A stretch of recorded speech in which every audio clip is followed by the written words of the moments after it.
Hey everyone, welcome back to Founder's Story. If you have not used generative AI, you might be living under a rock or you might be living on a ship somewhere in the ocean that doesn't have internet access because generative AI is everywhere. I mean, the last few years, it's just been insane. So we wanted to bring in an incredible expert, Liran Hason, who is the co-founder and CEO of Aporia. And we're going to dive into your story, all things generative AI. So let's just kick it off with you.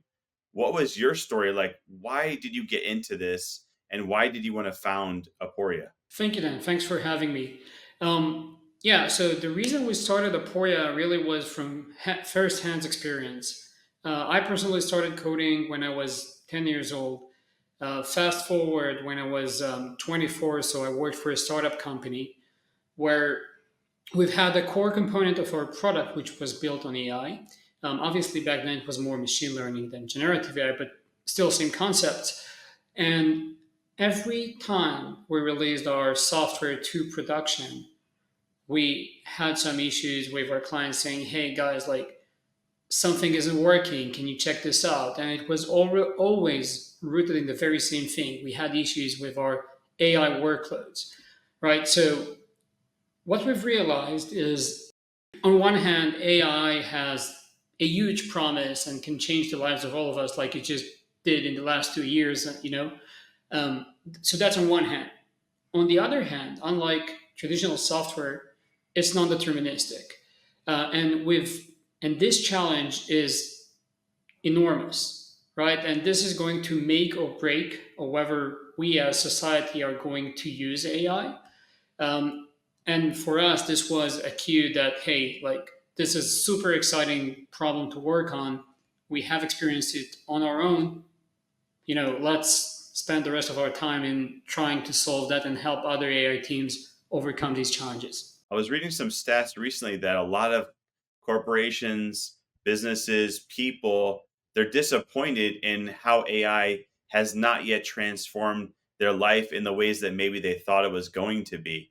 And I wonder if it's because of these issues that you are solving. So what are your thoughts there around the sentiment currently of how companies and businesses are leveraging AI? Yeah, so that's 100% true. Like when you speak with the average AI team at an enterprise, what you'll hear is they have mapped somewhere in between 200 to 300 potential use cases for AI, right? So that's amazing. It's like a lot, big, big number. However, when you ask them like, hey, how many of these projects are live, in production, whether for your employees or the use or your customers, then you start to see like different range of numbers. Could be zero, could be one, two, could be very, very advanced.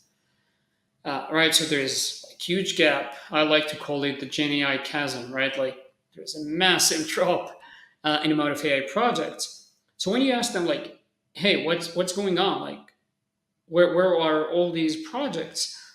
So what we usually hear is, hey, listen, we've built something. It's kind of working, right? Like when we played around it locally on our own computer, it worked well. But when we got into pilot phase and we tried it out with 10 to 20 users or so, we started getting all these weird and funny behaviors, which we just cannot allow ourselves, as a significant brand, as a public company. And that's what is keeping like hallucinations, inconsistent behavior of AI. That's what's keeping these AI projects in pilot and not getting live or allowing us to enjoy the potential value of them. Yeah, I mean, I've had my own personal experiences where I'm relying on it. And if I didn't check and edit and work through, I might be giving wrong information. Then other people are going to get mad at me, companies. So I could see how people need to really inspect what you expect, I guess. Uh, so your company has been named a technology pioneer by World Economic Forum, Forbes' next billion-dollar company. I mean, what is that like thinking that this company you have may be a unicorn, maybe the next big thing, something that's going to completely impact society? Yeah, and so obviously it's super exciting. To be like completely honest, it's not about the valuation of the company. It's more about the potential impact. we're able to make, right? I strongly believe that there are massive use cases and massive places where AI could change our lives, really, from think about healthcare, your banking system, like really on our every day-to-day lives. And being able to do so in a responsible way is really, really crucial. So getting the notion of, hey, what we're building is really at the cutting edge of this technology. We are getting kind of moving forward with our vision and delivering on the promise of, hey, we're going to make AI reliable and secure. Yeah, this is like super exciting. That's what gets me and the entire team pumped on every day that we get and go to the office. So tell me, I'm curious, from your personal perspective, what are you most excited about besides your company and the things that you're doing and your solve? What are you personally most excited about when you think of maybe we'll be at AGI or maybe one day ASI, the future 5, 10 years from now, how AI is going to transform? What are you personally excited about?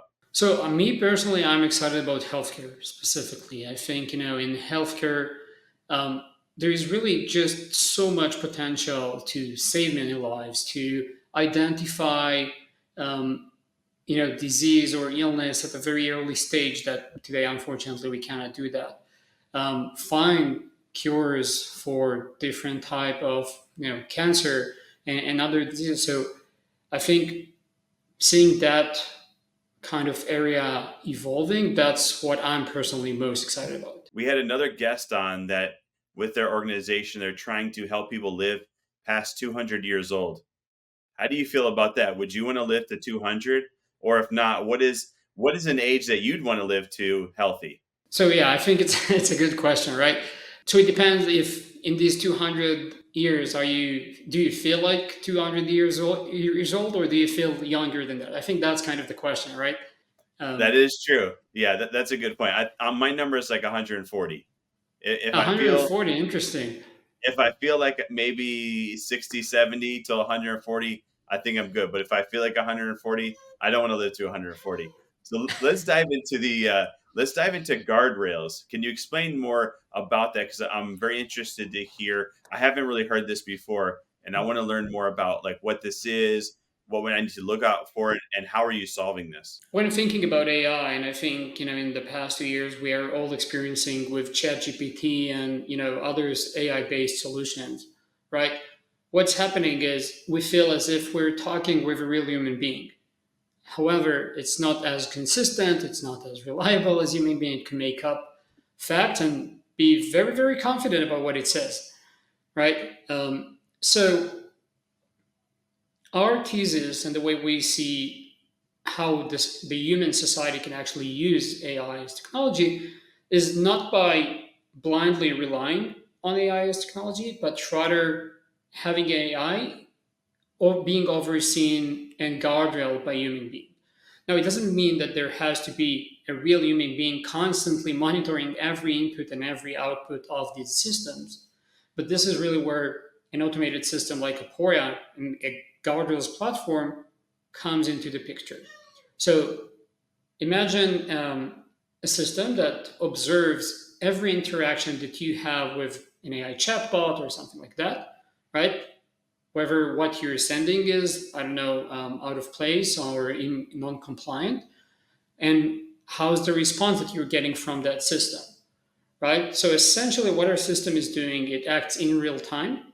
It's capable of detecting hallucinations, incorrect facts, profanity, toxicity, and so on, and mitigate these issues before they reach the end user. So the system can actually change the way the LLM or the AI responds. I mean, I would think that's very needed, not only just by the experiences that we're having, but I'm seeing like European Union is just releasing some guardrails that they're trying to put into place, and some other places they want no guardrails. It seems like there's a wide spectrum as to what people think we should or should not be doing, but at least this gives those protections, and there needs to be something that is going to keep us, in line in a sense when it comes to the use of AI, because we know how humans are. we're going to take something that could be amazing and we might turn it into something not great. So I'm glad that you are solving that. So last question for you on this, is there a specific tool or something that you are using AI for right now besides your company and what you're doing, but is there another way that you are finding AI has been, something that you can't live without in your life, maybe a productivity tool or something like that? It's a good question. Obviously, we use a lot of AI in our daily work. Me personally, I just use it sometimes in rephrasing email. However, I will mention, like, I would never ask an AI system to craft an email for me. Just kind of more, rephrasing and getting kind of different wording ideas and stuff like that. I like that. I like the ideas. It really is great for coming up with ideas, but I might be getting lazy and using AI too much for my emails. So if I ever send you an email and it sounds like AI, it's It probably is from AI. AI. It's AI. But no, I really appreciate you though. If people want to find out more information about your organization, maybe they need your help. They want to learn more about you personally. How can they do so? Absolutely. Happy to connect on LinkedIn. Send me a message. Amazing. Yeah. What's your website? It's aporia.com. APORRIA.com. Amazing. Well, congratulations for possibly the next billion-dollar company. I know you said it's not about the valuation, but I feel like if you get to that status, your impact is going to just be massive. Like you can't not impact so many people. And we are all about impact. And AI is one of the most exciting things. Like I hope I live for another 100 years just because I want to see what comes about from AI and what it does solve and how it does help people and organizations and everything. So the future is just going to be incredible, and we're here in it. So congratulations on everything, and thanks again for joining us today on Founder Story.